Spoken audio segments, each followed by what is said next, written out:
One of the reasons I like Class D is because it is not heavy. Now most Class AB amps I own are the size of a microwave that weighs like a fridge. For example, the 150 watt Class AB Moon Power amp that I used to own weighs 22 kilograms. You know, that is 60 cans of Coke. Try bringing that up from the basement to the second floor at my age. Wouldn't it be nice if there is a Class AB amp that weighs the same as a typical Class D amp? Well, guess what? Burson has developed what they call the max current power supply, and their latest 100 watt Class AB Timekeeper 3i integrated amp is the weight of a typical Class D integrated amp.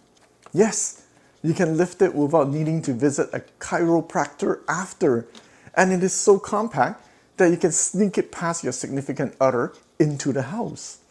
Is the Burson Max current power supply the future and good enough to challenge the traditional gigantic heavy linear power supply? Will it save Class AB from extinction? Because, with the way things are going today, Class D will be dominating the audiophile world in the future. The answer, I don't know. And if I knew, I would be a millionaire because I would buy stocks betting on it. Today, my friends, let's talk about the new Burson Timekeeper 3i all-in-one integrated amp. Timekeeper, man. Who came up with that name? Man, that sounds like a Marvel character.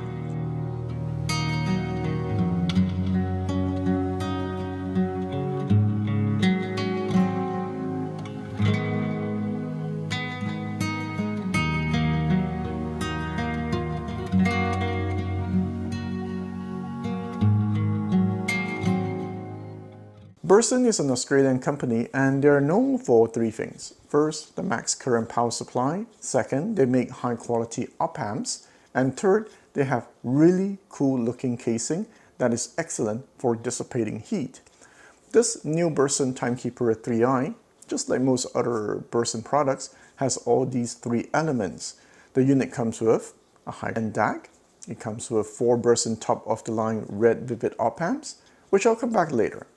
And Burson are known for making excellent headphone amps, and this Timekeeper has an excellent headphone amp that outputs 2 watts in Class A. Now the Timekeeper 3i has 1 RCA input, 1 RCA output, and is rated at 100 watts into 4 and 8 ohms. In short, this integrated amp has everything under the sun except network/Wi-Fi. But that's fine since it comes with the latest Bluetooth 5.0.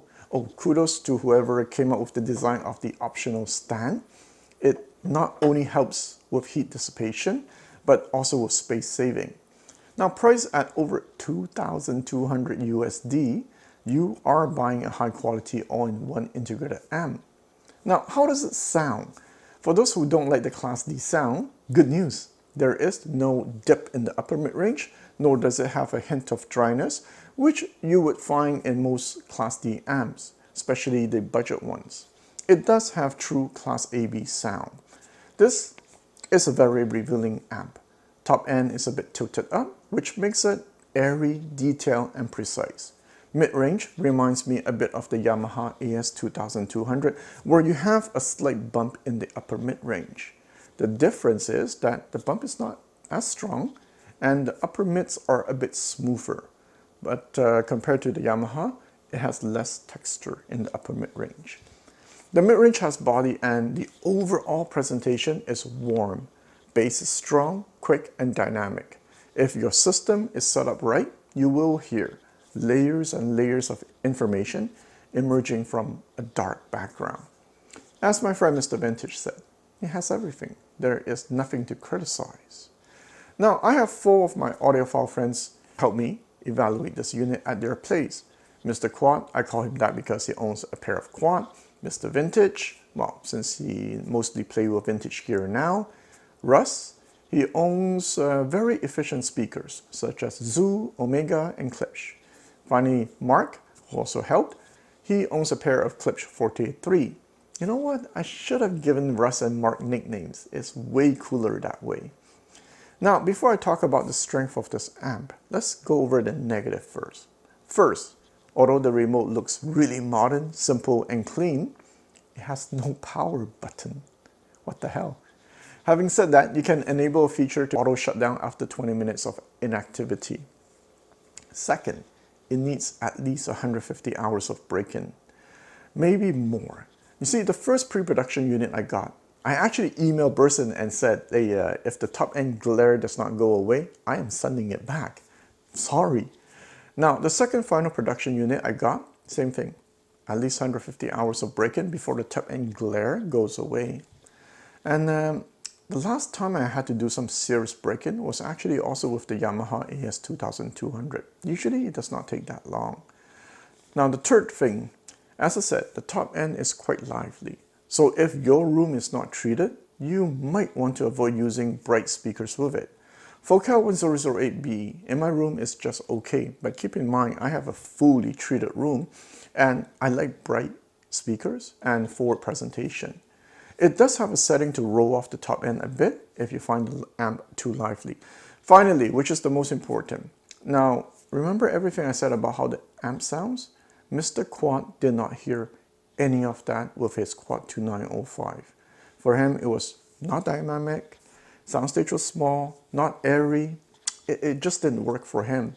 And we were wondering, is it because the Timekeeper does not have enough current for electrostatic speakers, or the Timekeeper is not powerful enough to handle low-efficient speakers? The Quad 2905 is rated at 86 dB after all. And because of Mr. Quad's experience with the Quad, man, I had to really test this amp to figure out what is happening. And I tried the Timekeeper with more than 7 speakers. You know how much time that took me? But I did it because I was curious. Can the Burson's max current power supply not handle difficult to drive speakers? Or the Quad 2905 was an exception? Now, for those who don't know, the higher rated dB a speaker has, the easier it is to drive. Well, in theory, because in real life that is debatable, but that's not the point of this video. For me, 90 dB plus means you have an efficient speaker. I tried it with the Silverline Sonata speaker, 93 dB. The Sound Artist SC65, 90 dB. Oh, by the way, this SC65B sounds nothing like the SC8B. The SB65 is like a teenager, lively and full of energy, and the SC8B is like an old man, smooth and mellow. One day I'll talk about it. Next, the Pioneer S81K, a hidden gem that no one knows about, and I probably have the only pair in Canada. This one is 85 dB. ATC SCM19, 85 dB. And finally, the Spendor S3 5R2, 85 dB. And there are a lot of other speakers I don't remember. Now, what is interesting though, although true that more efficient speakers sound more effortless and open, one of my favorite speakers with the Timekeeper 3i was actually the one with the least efficiency, namely the Pioneer S81K. In short, the Timekeeper does have enough juice overall to drive all my speakers, okay? But some better than others. Now, Mr. Vintage told me it worked fine with his 84 dB Lin Sarah 9 vintage speaker. He said the soundstage he got was just as good as his 250 watt power amp. With Russ and Mark, remember they have super efficient speakers? They also confirmed it has a big soundstage, detailed, clear, and above all, it was dynamic. I will say this, okay? Remember in my Cayenne video, the CS150, I mentioned that I know watt is watt, but 100 watts of tube power feels stronger than 100 watts of solid state Class AB power, and in turn feels stronger than 100 watt Class D 100 watt. Now this max current power supply seems to be just a bit shy away from the traditional linear power supply in terms of power reserve. However, it is stronger than many like wimpy Class D 100 watts amp that I've tried. Sure, I wish it had a bit more muscle to be perfect. But here is the good news. You have 30 days to try it at your home. You might have to pay return shipping, but at least you will know for certain if it has good synergy with your system or not. It is worth trying because there are many good things I can say about this unit. So let me transition into the positive. First, you can change op amps to significantly change the sound, just like changing tubes in a tube amp. Now the default red Vivid amps, op amps, will give you a very transparent presentation, while the orange classic op amps will add color to your system. Now check out their website to see the differences. And did you know that you can even mix and match? Like 2 reds and 2 oranges. And here's the good thing. In the future, when Burson launches a new op amp, you can improve the sound further with the new op amp. So the second good thing, the unit is compact. With the optional stand, it does not take up any space at all. High wife approval factor. A big bonus for people who are neat and tidy or will have limited space. It looks modern and sleek. The build quality is very good. Third, it comes with a powerful 2-watt Class A amp, which probably explains why the unit is really warm. Not hot enough that you can fry an egg on it, but yeah, I had to make sure it was placed in a well-ventilated area. Now, I don't have any headphones at my place, so I did not test it. Russ, who is into headphones, was really impressed with the headphone sound quality. Oh, it has a mic input, so I guess for gamers it's good. And the fourth reason, the pre-out is always on, so it allows you to add a subwoofer or bi-amp. Now think about this. You can use this amp to drive the highs and mids while using an external power amp to drive the bass. Of course, the only catch is the external power amp needs to have a gain control. Or you can connect your Class A Ryzong A12 tube amp to the pre-out of this Timekeeper. Use the Ryzong to drive the highs and mids, so you get that tube sound, while the Class AB of this Burson amp to drive the bass, so you get way more dynamics compared to the Ryzong A12 alone. So you can try mix and match, right? Now, finally, it has a very good DAC that uses 2 ESS9038 Q2M chip, DAC chip. It supports DSD9512. I think one of the reasons why I really like the Timekeeper with my Pioneer S81K is because of DSD. You see, I have a lot of Chinese music in DSD format. This Pioneer speaker, what is unique about it is that it has an emitter dome that looks like a ribbon tweeter, and it extends up to 100K. Now, I know a lot of you will say, Thomas, man, most of us can't hear beyond 10K. What is the point? Well, just because something sounds logical does not make it true. Research has shown that if there is presence of harmonics in the high frequency, it will give you a sense of air and extend spatial perception. So SACD/DSD does have a frequency response of up to 100K. I can tell you, the Burson playing DSD files does have a pretty airy soundstage with these speakers. Also, DSD tends to sound more analog and smooth, so despite both the Pioneer and the Burson both having this lively nature, the combo actually works. Next, the bass on these Pioneers are fast and tight. The Burson is also pretty fast, and it was able to keep up with these Pioneer. Oh, by the way, these Pioneer, man, they can give Vocal 900 series speakers a serious challenge, and sadly no one knows about them. You know, I like finding gems that no one knows about. So let's wrap it up at this point. Now the max current power supply, I believe, did achieve its goal of delivering true Class AB sound in a light and small form factor.